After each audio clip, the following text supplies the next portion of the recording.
والصلاة والسلام على من لا نبي بعده. أما بعد فأعوذ بالله من الشيطان الرجيم. بسم الله الرحمن الرحيم. ما كان محمد أبا أحد من رجالكم ولكن رسول الله وخاتم النبيين وكان الله بكل شيء عليما. صدق الله العظيم وصدق رسوله النبي الكريم. ونحن ولا ذلك لمن الشاكرين والحمد لله رب العالمين. میرے محترم سامعین کرام، بزرگوں، دوستوں، السلام علیکم ورحمۃ اللہ وبرکاتہ۔ جیسا کہ آپ جانتی ہیں، آج 6 ستمبر ہے۔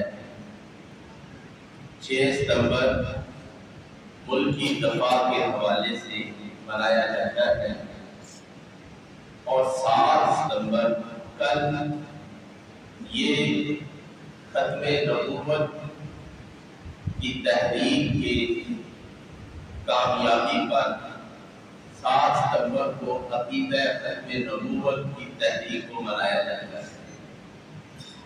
6 ستمبر سرحدی حفاظت کا دن ہے، اور 7 ستمبر یہ عقیدے کی حفاظت کا دن ہے۔ یہ دونوں دن بڑے اہم ہیں، اور رسول اکرم صلی اللہ علیہ وسلم کی سیرت سے ان دونوں موقعوں کی بڑی اہمیت ثابت ہے۔ آج انہی 2 باتوں پر چند باتیں عرض کرنی ہے۔ 6 ستمبر 1965 کو ہندوستان میں بڑی بھاری فوج کے ساتھ لاہور پر حملہ کیا، اور اس خیال سے کہ ناشتہ صبح لاہور پر کریں گے، شام کو میڈیا پر خبریں دیں گے، ہم نے لاہور کو فتح کر دیا ہے، تن دراتے ہوئے یہ ملک پاکستان میں داخل ہوئے۔ الحمدللہ ہماری فوج کے نوجوانوں نے وہ ایمانی جذبہ دکھایا کہ جو جذبہ ہمیں جنگ بدر میں مسلمانوں کا نظر آتا تھا، انہوں نے جذبہ ایمانی سے اس جنگ کو پایا تکمیل تک پہنچایا، دشمنوں کے ارادوں کو نیست و نابود کر دیا۔ اگر ہم غور کریں تو 1965 کی جنگ اور جنگ بدر، ان دونوں میں بڑی مواصلت نظر آتی ہے۔ جنگ بدر بھی پہلی جنگ ہے، اور 65 کی جنگ بھی پہلی جنگ ہے۔ جنگ بدر میں مشرکین نے دراتے ہوئے آئے تھے، اور بہت دھماکے اور ناچنے والے لے کر آئے تھے کہ کامیابیوں پر جشن منائیں گے۔ یہی سیم عقیدہ ہندوستان کی فوج کا بھی تھا۔ دراتے ہوئے آئے، پھر محفلیں منعقد کریں گے، ناشتے کریں گے، کانفرنسیں ہوں گی۔ یہ وہ نظریہ ادھر بھی مشرکین مکہ تعداد میں زیادہ، اسلحے سے لیس ہے، اور مسلمان مقابلے میں بہت کم، اسلحہ نہ ہونے کے برابر، سوائے جذبہ ایمانی تھے۔ ادھر بھی یہی صورتحال تھی، مسلمان بہت کمزور، اسلحہ نہ ہونے کے برابر، صرف ایک جذبہ ایمانی تھا۔ اسی طرح ان کے خاک جیسے مشرکین کے خاک آلود ہوئے ارادے، ایسے ہی ان کے ارادے بھی خاک آلود ہوئے۔ آپ صلی اللہ علیہ وسلم نے اپنی حیات مبارکہ میں 24 جنگیں لڑی، کم و بیش 24 جنگیں لڑی، اور ان 24 میں سے 3 جنگیں وہ ملک کی سرحدوں کی حفاظت کے لیے تھی۔ سب سے پہلے جنگ بدر ہوئی، پھر احد کی لڑائی ہوئی، پھر جنگ احزاب ہوئی۔ یہ 3 جنگیں یہ مدینے کی حفاظت کے لیے لڑی گئی۔ اس سے معلوم ہوا ملک کی حفاظت کرنا بھی ہمارے نبی کا طریقہ ہے، اس کے لیے جانیں قربان کرنا ہمارا دین شعار ہے، ہمارے مسلمانوں کی تاریخ ہے، ملک کی حفاظت کے لیے جانیں دینا۔ اور 1965 کے نوجوانوں نے جانیں دے کر آج ہم کو آزادی کا سانس لینے کی توفیق بخشی ہے۔ یہ وہی نوجوان ہیں جنہوں نے قوم کا نذرانہ دے کر آزادی کے شمع کو روشن کر کے رکھا۔ یہ ان لوگوں کی آج یاد دہانی کا دن ہے۔ یہ 6 ستمبر بھی بڑا اہم اور مقدس دن ہے کہ ہماری سرحدوں کی حفاظت کی تھی۔ اور اس کے ساتھ ہی 7 ستمبر کا دن آتا ہے۔ 7 ستمبر کو 1974 میں ہماری قانون ساز اسمبلی نے متفق علیہ یہ عقیدہ قرار دیا، قادیانی اور احمدی یہ دونوں دائرہ اسلام سے خارج ہے اور غیر مسلم ہے، اور ان کے بارے میں قانون سازی کی گئی۔ یہ 90 سال کی کوششوں کا نتیجہ تھا۔ مرزا غلام احمد قادیانی یہ قادیان میں پیدا ہوا۔ انگریزوں کی بڑی خواہش تھی کہ مسلمانوں کو زیر دیا جائے اور ان کے قانون کو تبدیل کیا جائے۔ انہوں نے جب اسلام کا مطالعہ کیا ان کو پتا چلا ایک نبی کی شریعت دوسرا نبی بدل سکتا ہے، تو ہم جو مسلمان کی شریعت کو بدلے کیسے؟ کسی نبی کے ذریعے سے جو اپنا قرآن پیش کرے، اپنے نظریات پیش کرے، انگریزوں کے خلاف جہاد کو حرام قرار دے، ہمارے مرضی کے تحت چلے۔ ان کو مرزا قادیانی مل گیا۔ مرزا قادیانی نے ان کی ہاں میں ہاں بنائی اور انگریز سامراج نے اس کو پانی دیا، امدادیں دی۔ باوجود یہ کہ وہ انتہائی بدکردار آدمی تھا، وہ شرابی تھا، کبابی تھا، زانی تھا، جھوٹا تھا، فریب تھا، یہ ساری علامات اس کے اندر علی وجہ الادب پائی جاتی ہے۔ لیکن اسے چونکہ انگریزوں کی سپورٹ حاصل تھی، اس نے نبوت کا دعویٰ کر دیا، اور یہ جو نبوت کا دعویٰ ہے اس کی حفاظت بھی نبی علیہ السلام سے ثابت ہے، صحابہ کرام سے ثابت ہے، آپ صلی اللہ علیہ وسلم نے اپنے اقوال سے ثابت کیا۔ آپ صلی اللہ علیہ وسلم نے بتایا میں آخری نبی ہوں، میرے بعد کوئی نبی نہیں آئے گا۔ آپ نے قیامت تک کے سارے اقوال بیان کیے۔ آپ نے ان میں سے یہ بات بھی ارشاد فرمائی میرے بعد 30 جھوٹے نبی پیدا ہوں گے، وہ سب کے سب جھوٹے ہیں، میں آخری نبی ہوں، لا نبی بعدی، میرے بعد کوئی نبی نہیں، ولا امت بعد امتی ہوں، اور تمہاری امت کے بعد کوئی دوسری امت نہیں آئے گی۔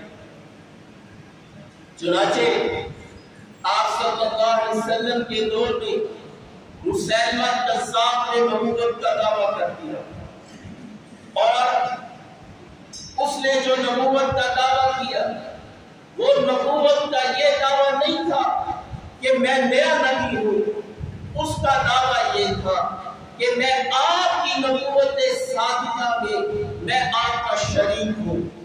چنانچہ بخاری شریف کی حدیث میں اس کا ایک خط ہے جو اس نے رسول اللہ صلی اللہ علیہ وسلم کی طرف لکھا۔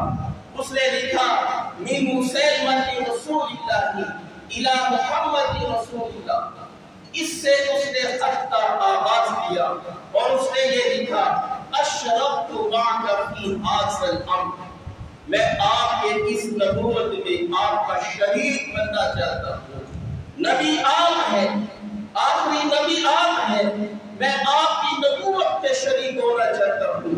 وَلَنَا مُلْک اور وَلَنَا مُلْک، میرا جو حکومت ہوگی وہ دیہاتوں میں ہوگی، آپ کی حکومت شہروں میں ہوگی، آپ مجھے اس بات کے اوپر تسلیم کر دیں۔ یہ دو اس کے ایلچی یہ خط لے کر رسول اللہ صلی اللہ علیہ وسلم کی خدمت میں آئے۔ آپ نے ان سے پوچھا اتشہد انی رسول اللہ، کیا تم دونوں گواہی دیتے ہو کہ میں اللہ کا رسول ہوں؟ کہنے لگے ہاں ہم گواہی دیتے ہیں اللہ کے رسول ہیں۔ آپ نے پوچھا کیا تم دونوں گواہی دیتے ہو مسیلمہ اللہ کا رسول ہے؟ کہنے لگے ہاں ہم گواہی دیتے ہیں مسیلمہ اللہ کا رسول ہے۔ آپ صلی اللہ علیہ وسلم نے فرمایا کہ تم لوگ قاصی بن کر آئے ہو وَأَنَّ الرَّسُولَ لَا تُقْتَلْ، اور ہمارا دستور یہ ہے قاصدوں کو قتل نہیں کیا جاتا وگرنہ میں تم دونوں کی گردن اڑا دیتا۔ یہ بات لے کر وہ چلے گئے۔ پھر مسیلمہ نے 80,000 کا لشکر تیار کیا۔ آپ صلی اللہ علیہ وسلم کی خدمت میں وہ خود نفس نفس آیا اور یہی مطالبہ کیا کہ مجھے بھی آپ نبوت میں شریک کر دیں۔ آپ صلی اللہ علیہ وسلم تشریف لائے۔ آپ نے فرمایا تو نبوت کی بات کرتا ہے؟ آپ نے زمین سے ایک سوکھی لکڑی اٹھائی اور اسے کہا اگر تم مجھ سے یہ سوکھی لکڑی بھی مانگو گے میں تم کو یہ نہیں دوں گا، اس لیے کہ میں آخری نبی ہوں، میرے بعد کوئی نبی نہیں آئے گا۔ آپ یہ کہہ کر چلے گئے اور آپ نے فرمایا یہ کیس ہے جو خطیب الانصار ہے، اب میری طرف سے یہ تمہیں تمہاری باتوں کا جواب دے گا۔ چنانچہ ابو بکر صدیق رضی اللہ تعالیٰ عنہ کے دور کے مسیلمہ قذاب سے بڑی زوردار لڑائی ہوئی، ہزاروں مسلمان شہید ہوئے، اور یہ بات تاریخ بتاتی ہے غزوہ احد سے لے کر آخری جنگ غزوہ تبوک تک جتنی جنگیں لڑی 24 کے قریب جنگیں لڑی، مسلمانوں کی ٹوٹل تعداد اس کے اندر شمار کی جائے وہ 1200 کے قریب ہے، لیکن مسلمہ قذاب کی لڑائی میں مسلمان 12,000 شہید ہوئے۔ یہ امت نے یہ بات ثابت کر دی کہ ختم نبوت کا عقیدہ اتنا اہم ہے۔ ہزاروں صحابہ کرام حفاظ شہید ہو گئے، حفاظ کرام نے شہادتیں پیش کی تھی اور یہ ثابت کیا یہ عقیدہ مسلمانوں کا یہ سب سے اہم عقیدہ ہے، کیونکہ اس عقیدے میں رسول اکرم صلی اللہ علیہ وسلم کی ذات اقدس کی حفاظت ہوتی ہے۔ آپ خاتم النبیین ہیں، آپ صلی اللہ علیہ وسلم کا ختم النبی ہونا نہ صرف یہ کہ اس امت کے تمام محدثین، تمام فقہاء کا، تمام امت مسلمہ کے ایک ایک فرد کا نہ صرف یہ کہ اس امت کا اتفاق ہے بلکہ آپ صلی اللہ علیہ وسلم سے پہلے جتنی امتیں گزری آدم علیہ السلام تک سب امتوں کا بھی یہی عقیدہ تھا، بلکہ ان کے سارے نبیوں کا بھی یہی عقیدہ تھا کہ محمد صلی اللہ علیہ وسلم آخری رسول ہے، آپ کے بعد کوئی نبی نہیں۔ یہ اتنا بڑا عقیدہ سارے نبیوں نے اس بات کی گواہی دی ہے۔ عالم ارواح کے اندر اللہ نے ان سے پوچھا تھا میرا نبی آئے گا اور تم اس کی ایمان لاؤ گے اور اس کی نصرت کرو گے، اور جس نے روح گردانی کی وہ ہم میں سے نہیں ہوگا، یہ اللہ نے سارے نبیوں سے عہد کیا تھا۔ تو آپ صلی اللہ علیہ وسلم کا ختم الرسل ہونا یہ نہ صرف اس امت کا بلکہ ساری امتوں کا عقیدہ ہے۔ اور مرزا قادیانی نے بھی وہی دعویٰ کیا تھا جو مسیلمہ قذاب نے کیا تھا۔ مرزا قادیانی بھی یہ کہتا ہے معاذ اللہ ثم معاذ اللہ، وہ کہتا ہے کہ میں وہی محمد رسول اللہ معاذ اللہ جو مدینے میں مدفون ہے، میں ان کی شکل میں آیا ہوں دین کو زندہ کرنے کے لیے، لہذا ہمیں کسی نیک کلمے کی ضرورت نہیں، تم ہمارا کلمہ وہی ہے لا الہ الا اللہ محمد رسول اللہ، ہمارا کلمہ بھی وہی ہے۔ اور جس ملک شہر میں قادیان میں پیدا ہوا اس کو وہ مکہ معظمہ کا نام دیتے ہیں، اور یہ جو رقبہ ہے اس کو مدینے کا نام دیتے ہیں۔ ان کی بیویاں ان کے نزدیک ازواج امہات المؤمنین کہلائی جاتی ہیں، اور اس کی بیٹی سیدہ الشہداء کہلائی جاتی ہے۔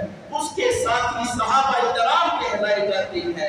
اس نے جو باتیں کی وحی کی اس کو وحی قرآن کہا جاتا ہے. اس کی باتوں کو احادیث رسول کہا جاتا ہے.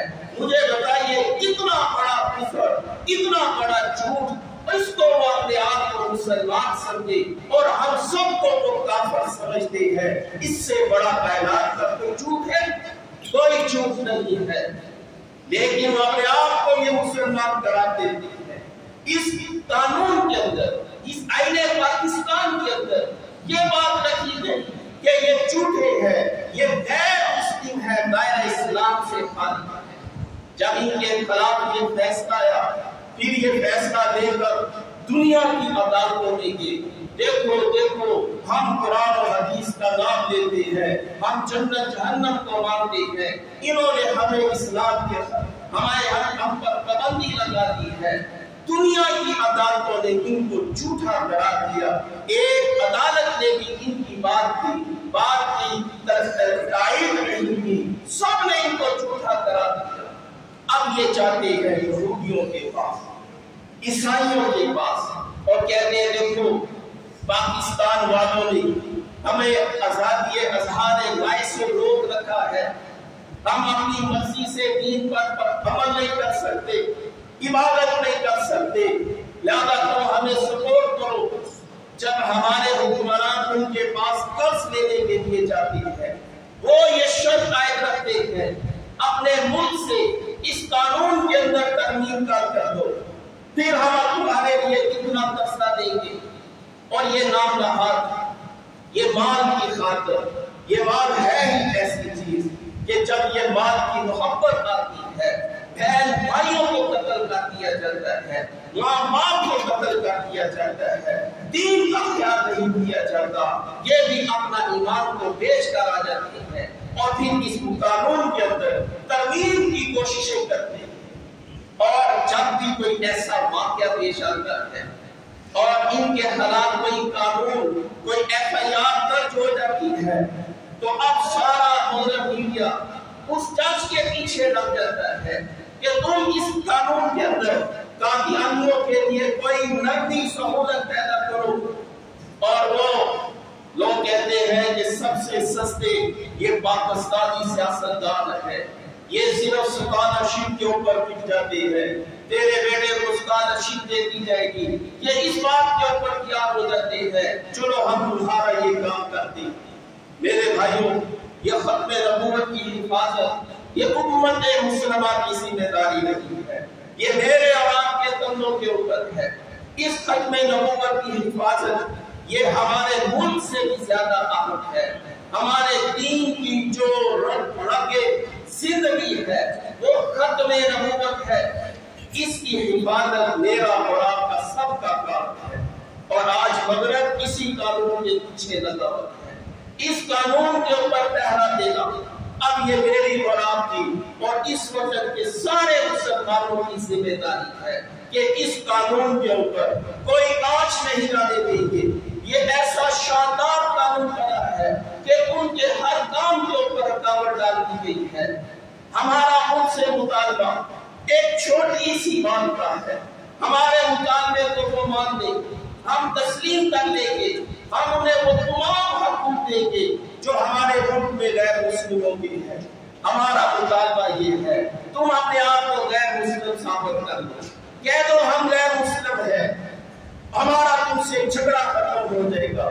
تم جانو تمہارے جہنمی عقائد جانے، تم جو مرضی اپنے گھروں میں کرتے رہو لیکن اپنے آپ کو غیر مسلم قرار دو. ہم تمہیں اقلیت کی حقوق دیں گے، اقلیت کی سیٹیں بھی دیں گے، لیکن شرط یہ ہے تم اپنے آپ کو غیر مسلم قرار دو. بس یہی ہمارا ان کے ساتھ جھگڑا ہے. وہ کہتے ہیں اصل مسلمان ہم ہیں، تم 2 نمبر مسلمان ہو.